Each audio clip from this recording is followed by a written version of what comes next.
Hello friends, welcome to ನಿಮ್ಮ ಜೊತೆ ನಾವು. ಇವತ್ತಿನ ಸ್ಪೆಷಲ್ ರೆಸಿಪಿ ಏನಂತ ನೀವು ಆಲ್ರೆಡಿ ತಮ್ಮನೇಲಲ್ಲಿ ನೋಡ್ತಾ ಇದ್ದೀರಾ. ನಾನು ನುಗ್ಗೆ ಸೊಪ್ಪಿಂದ ನಿಮಗೆ ಒಂದು ದಾಲ್ನ ಮಾಡಿ ತೋರಿಸ್ತಾ ಇದ್ದೀನಿ. ನುಗ್ಗೆ ಸೊಪ್ಪು ಹೆಲ್ತ್ ವೈಸ್ ನೋಡಿದ್ರೆ ತುಂಬಾ ಒಳ್ಳೆಯದು. ಇದರಿಂದ ತುಂಬಾ ಬೆನಿಫಿಟ್ ಇರುತ್ತೆ. ಆದ್ದರಿಂದ ನಾನಿವತ್ತು ಸಿಂಪಲ್ಲಾಗಿ ಹಾಗೆ ಟೇಸ್ಟಿಯಾಗಿರೋವಂಥ ಒಂದು ದಾಲ್ನ ಶೇರ್ ಮಾಡ್ತೀನಿ. ಅದಕ್ಕೂ ಮುಂಚೆ ಯಾರೆಲ್ಲ ನನ್ನ ಚಾನಲ್ನ ನೋಡ್ತಿದ್ದೀರೋ ಪ್ಲೀಸ್ ಸಬ್ಸ್ಕ್ರೈಬ್ ಮಾಡಿ ನೋಡಿ. ಹಾಗೆ ರೆಸಿಪಿ ಇಷ್ಟ ಆದಲ್ಲಿ ನಿಮ್ಮ ಫ್ಯಾಮಿಲಿ ಫ್ರೆಂಡ್ಸ್ ಜೊತೆ ಶೇರ್ ಮಾಡಿ, ಕಮೆಂಟ್ ಮಾಡಿ. ಹಾಗಿದ್ರೆ ನಮ್ಮ ರೆಸಿಪಿನ ಶುರು ಮಾಡೋಣ. ಅದಕ್ಕಿಂತ ಮುಂಚೆ ನಾನು ಒಂದೊಂದಾಗೆ ಇದ್ರದ್ದು ನುಗ್ಗೆ ಸೊಪ್ಪಿನ ಬೆನಿಫಿಟ್ ಏನಿದೆ ಅಂತ ಶೇರ್ ಮಾಡ್ಕೊಳ್ತಾ ಹೋಗ್ತೀನಿ. ಬೆನಿಫಿಟ್ ಏನಪ್ಪ ಅಂತ ಹೇಳಿದ್ರೆ, ನುಗ್ಗೆ ಸೊಪ್ಪಲ್ಲಿ ಎ ಮತ್ತು ಸಿ ಅಂಶ ಜಾಸ್ತಿ ಇರೋದ್ರಿಂದ ವಿಟಮಿನ್ ಇದು ಹಿಮೋಗ್ಲೋಬಿನ್ನ ಸ್ಟ್ರಾಂಗ್ ಮಾಡುತ್ತೆ. ನಾನಿಲ್ಲಿ ಹಾಗೆಯೇ ಹೇಳ್ತಾ ರೆಸಿಪಿನ ತೋರಿಸ್ತೀನಿ. ನಾನಿಲ್ಲಿ ಬಟಾಣಿ, ಟೊಮೆಟೊ ಹಾಗೆ ಸ್ವೀಟ್ ಕಾರ್ನ್, ಈರುಳ್ಳಿ ತೊಗೊಂಡಿದ್ದೀನಿ. ಈರುಳ್ಳಿನ ಸ್ವಲ್ಪ ಆಯಿಲ್ ಹಾಕಿ ನಾನಿಲ್ಲಿ ಫ್ರೈ ಮಾಡ್ತಾಯಿದ್ದೀನಿ. ಈ ಆಯಿಲಲ್ಲಿ ಈರುಳ್ಳಿ ಸ್ವಲ್ಪ ಫ್ರೈ ಆಗಬೇಕು ಅಷ್ಟೇ.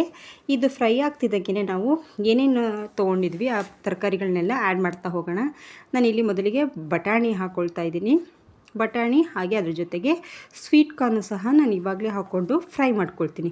ಸ್ವಲ್ಪ ಆಯಿಲಲ್ಲಿ ಫ್ರೈ ಮಾಡೋದ್ರಿಂದ ಕ್ರಂಚಿಯಾಗಿರುತ್ತೆ. ಹಾಗೆಯೇ ಈ ಆಯಿಲಲ್ಲೇ ಇದು ಬೇಯಬೇಕಾಗುತ್ತೆ. ಅದಕ್ಕೋಸ್ಕರ ಇವಾಗಲೇ ಹಾಕ್ಕೊಳ್ತಾ ಇದ್ದೀನಿ. ನಾನಿಲ್ಲಿ ನುಗ್ಗೆ ಸೊಪ್ಪನ್ನು ಒಂದು ಕಟ್ಟು ತೆಗೆದುಕೊಂಡು ಅದನ್ನು ಚೆನ್ನಾಗಿ ತೊಳೆದು ಅದನ್ನು ಬಿಡಿಸಿ ಎತ್ತಿಟ್ಕೊಂಡಿದ್ದೀನಿ. ಅದನ್ನು ಸಹ ನಾನು ಇವಾಗಲೇ ಹಾಕಿ ಫ್ರೈ ಮಾಡ್ಕೊಳ್ತೀನಿ. ಆಯಿಲಲ್ಲಿ ನುಗ್ಗೆ ಸೊಪ್ಪನ್ನು ಫ್ರೈ ಮಾಡಿದ್ರೆ ಅದರ ಕಹಿ ಅಂಶ ಹೋಗುತ್ತೆ, ಹಾಗೆ ಚೆನ್ನಾಗಿರುತ್ತೆ ಅಂತೇಳ್ಬಿಟ್ಟು ನಾನಿಲ್ಲಿ ನೋಡಿ ನುಗ್ಗೆ ಸೊಪ್ಪನ್ನು ಹಾಕ್ತಾಯಿದ್ದೀನಿ. ಇದನ್ನು ಎಷ್ಟು ಕ್ವಾಂಟಿಟಿ ಇದೆ, ಆಯಿಲ್ಗೆ ಹಾಕಿದ ತಕ್ಷಣ ಇದು ಕಡಿಮೆ ಆಗಿಬಿಡುತ್ತೆ ಕ್ವಾಂಟಿಟಿ, ಸೊಪ್ಪಿನ ಅಂಶನೇ ಆಗಿ ಅಲ್ವಾ. ಇವಾಗ ಮತ್ತೊಂದು ಕ್ಯಾಲ್ಶಿಯಂ ಇದರಲ್ಲಿ ಐರನ್ ಮತ್ತು ಹೆಚ್ಚಾಗಿರೋದ್ರಿಂದ ಇದು ಮೂಳೆಗಳಿಗೆ, ಹಲ್ಲಿಗೆ ತುಂಬಾ ಒಳ್ಳೆಯದು ಅಂತ ಹೇಳ್ತಾರೆ. ನಾನಿಲ್ಲಿ ಹೆಸರುಬೇಳೆ ಮತ್ತು ಟೊಮೆಟೊ ಹಾಗೆ ಅರಿಶಿನ ಮತ್ತು ಸ್ವಲ್ಪ ಆಯಿಲ್ ಹಾಕಿ ಬೇಯಿಸಿಟ್ಟಿದ್ದೀನಿ. ಇದನ್ನು ಇವಾಗ ಆ್ಯಡ್ ಮಾಡ್ತಾಯಿದ್ದೀನಿ. ನೋಡಿ ಮಿಕ್ಸ್ ಮಾಡಿದೆ. ಇವಾಗಲೇ ಇದ್ರ ಕಲರ್ ನೋಡೋದಕ್ಕೆ ತುಂಬಾ ಚೆನ್ನಾಗಿದೆ. ಇದು ಟೇಸ್ಟಿಯಾಗಿರುತ್ತೆ, ಹಾಗೆ ಹೆಲ್ತ್ಗೆ ತುಂಬಾ ಒಳ್ಳೆಯದು. ಇವಾಗ ನಾನು ಬೇಯಿಸೋದಕ್ಕೆ 2 ಟೊಮೆಟೊ ಹಾಕಿದ್ದೆ. ಇವಾಗ 1 ಟೊಮೆಟೊನ ಸಣ್ಣದಾಗಿ ಹೆಚ್ಚಿ ಹಾಕಿದ್ದೀನಿ.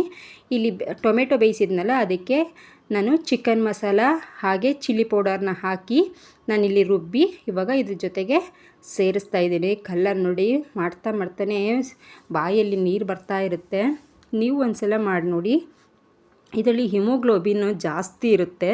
ನನಗೆ ತೆಂಗಿನಕಾಯಿ, ಚಕ್ಕೆ, ಲವಂಗ, ಗಸಗಸೆ ಹಾಗೆ ಆನಿಯನ್ನ ಹಾಕಿ ಪೇಸ್ಟ್ ಮಾಡಿ ಅದನ್ನು ಇವಾಗ ಸೇರಿಸ್ತಾ ಇದ್ದೀನಿ. ನೋಡಿ ಇವಾಗ ಎಲ್ಲನೂ ಇವಾಗ ನಾವು ಒಂದ್ಸಲ ಮಿಕ್ಸ್ ಮಾಡಬೇಕು. ಚೆನ್ನಾಗಿ ಮಿಕ್ಸ್ ಮಾಡಿ ಇದನ್ನು ನಾವು ಆಗಲೇ ಹೆಸರುಬೇಳೆ ಎಲ್ಲ ಬೇಯಿಸಿರೋದ್ರಿಂದ ಉಪ್ಪನ್ನು ಆ್ಯಡ್ ಮಾಡ್ತಾಯಿದ್ದೀನಿ. ಹೆಸರುಬೇಳೆ ಎಲ್ಲ ಬೇಯಿಸಿದ್ದೀನಿ. ಸೊಪ್ಪು ಬೇಗ ಬೆಂದ್ಕೊಳ್ಳುತ್ತೆ. ಹಸಿ ಬಟಾಣಿ ಎಲ್ಲ ಬೇಗ ಬೇಯೋದ್ರಿಂದ ನಾವು ಇದನ್ನು ಜಾಸ್ತಿ ಕುದಿಸ್ಬೇಕಂತೇನಿಲ್ಲ. 1 ಕುದಿ ಬಂದರೆ ಸಾಕು.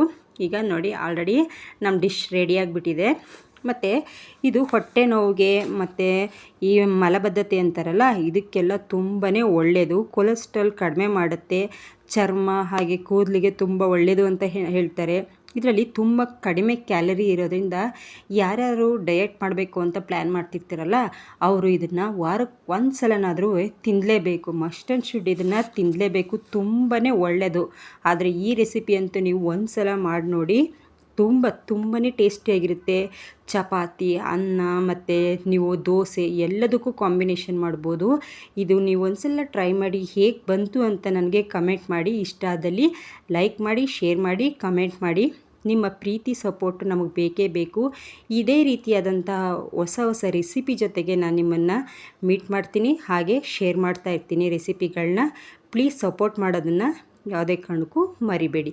ಹೇಗೆ ಬಂತು ಅಂತ ತಿಳಿಸಿ. ಹಾಗೆ ಮುಂದಿನ ಸಲ ಸಿಗೋಣ. Thank you for watching.